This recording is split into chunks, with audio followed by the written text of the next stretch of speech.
tere hommikut, good morning. I've never seen so many people here. I guess there must be a reason. Not me.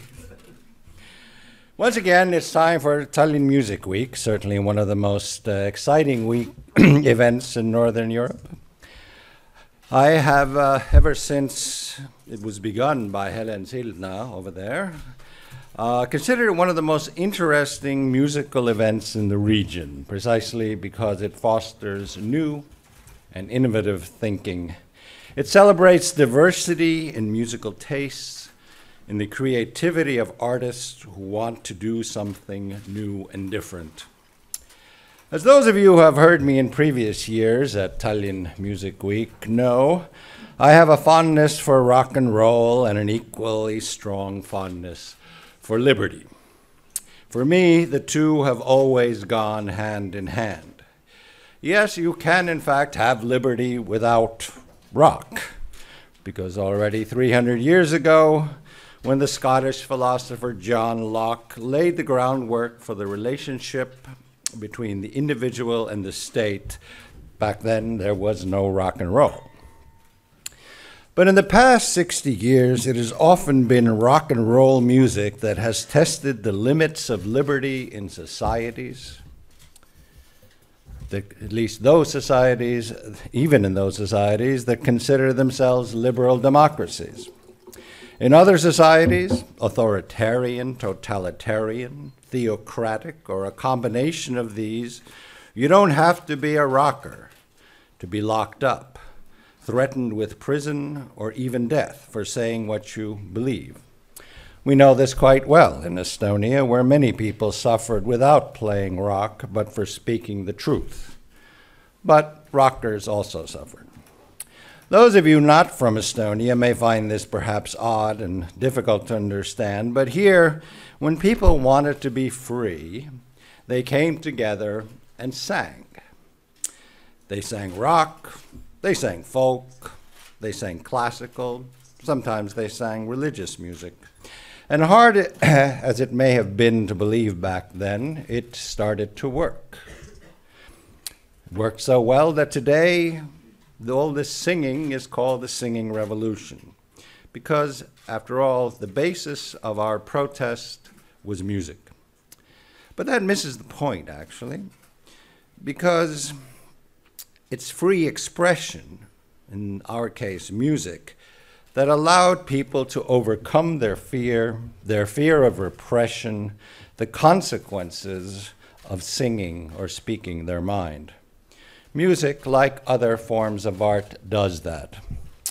This is why the arts are often the first to suffer, and also the most vulnerable to repression, because behind any act of real art, and I'm not talking about state-sponsored, state-initiated so-called art, of which we have all kinds of examples left over from the Soviet Union here, but real art, any act of real art is a denial of the status quo.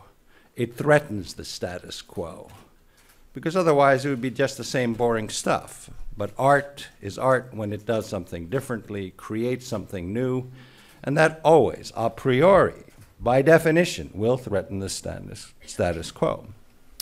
When Estonia's greatest living composer, Arvo Pärt, wrote his genre-changing music here in Estonia in the 1970s under Soviet occupation, it was too different, too out of the mainstream. It was considered too subversive that he had to be silenced. He was no longer allowed to earn a living here, and he was forced to emigrate.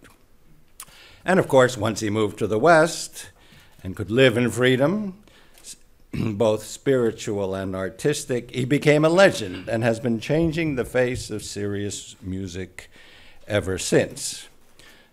Nor has he given up his conscience, having dedicated his Fourth Symphony to Mikhail Khodorkovsky. With rock and roll, it is more difficult, as rock has always challenged the more fundamental beliefs of society. When Beethoven brought dissonance and syncopation into his Second Symphony, also known as Eroica. It did upset listeners in a concert hall in Vienna, but the rest of the burghers in Austria didn't really know much about it. Rock and roll, with its huge audience and its in-your-face attitude, managed to offend from the beginning, right from the beginning, with Elvis Presley's hip-pumping censored on television.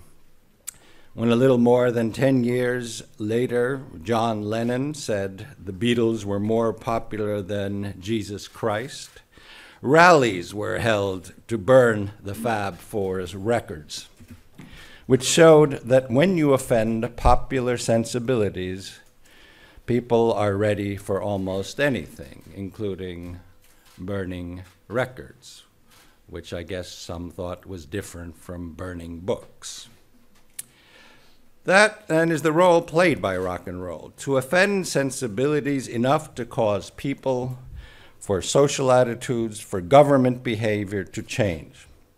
We laugh today at the censorship imposed on Elvis Presley.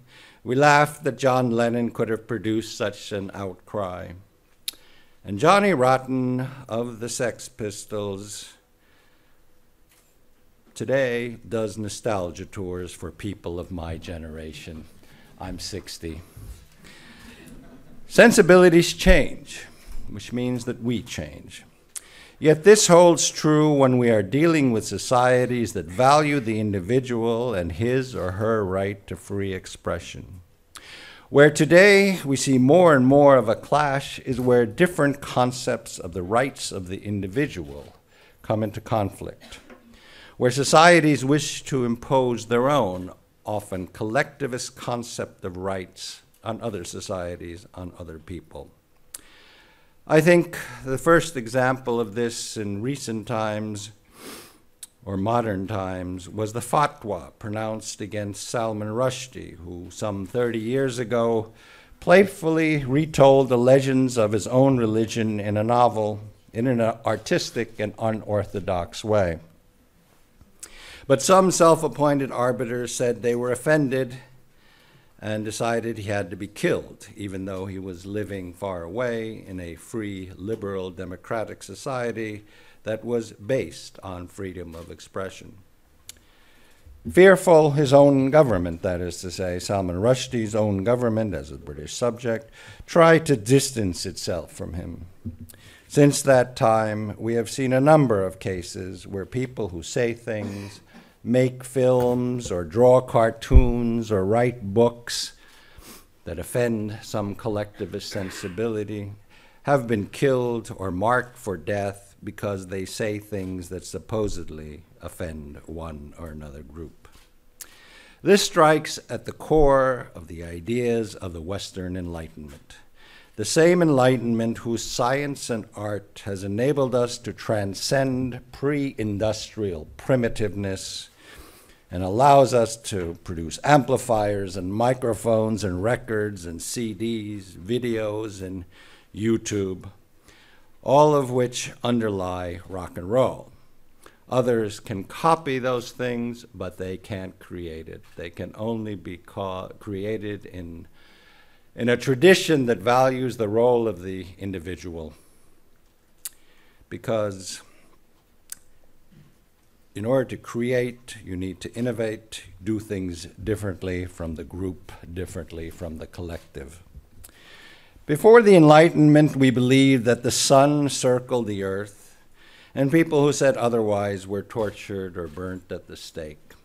Before the Enlightenment, people who were different were accused of being wild and different to the wild approval of the collective, and they were burned at the stake. Before the Enlightenment, groupthink outweighed the ideas of the lone individual. And this is the ultimate tragedy of authoritarian societies. You kill creativity, you kill the spark of life and culture, of science. You kill your scientists, you kill your artists. And in doing so, you kill your society, and also the chance to change. Pardon me for being so serious when I'm even myself, I keep hearing in the back of my head Mick Jagger singing a song from when I was 40 years ago in my third year of college, singing, "It's only rock and roll, but I like it." But it isn't only rock and roll. It is also Arthur Rimbaud and Ezra Pound. It's Arnold Schoenberg and Vladimir Mayakovsky. It's Lou Reed and Salman Rushdie and Robert Mapplethorpe. When collective belief systems, be they Marxism, Leninism, fascism, or one or another religion that thinks it has the unique key to truth, have more say than the lone individual, the result is tragedy and the end of any hope for democracy, for freedom, or for any real art of any type. So I wish Tallinn Music Week success. I'm proud of this event, which has gotten me in so much trouble for standing up for freedom, more, in fact, than any other thing I've actually done, which, of course, is a tiny, piddly drop compared to the ocean of suffering endured by those that I have stood up for throughout my life, and who, whatever their art form, whatever their form of expression, have my undying and eternal respect. I speak about these perhaps too abstract notions because freedom is not an abstraction. It is the basis of our lives. Thank you very much.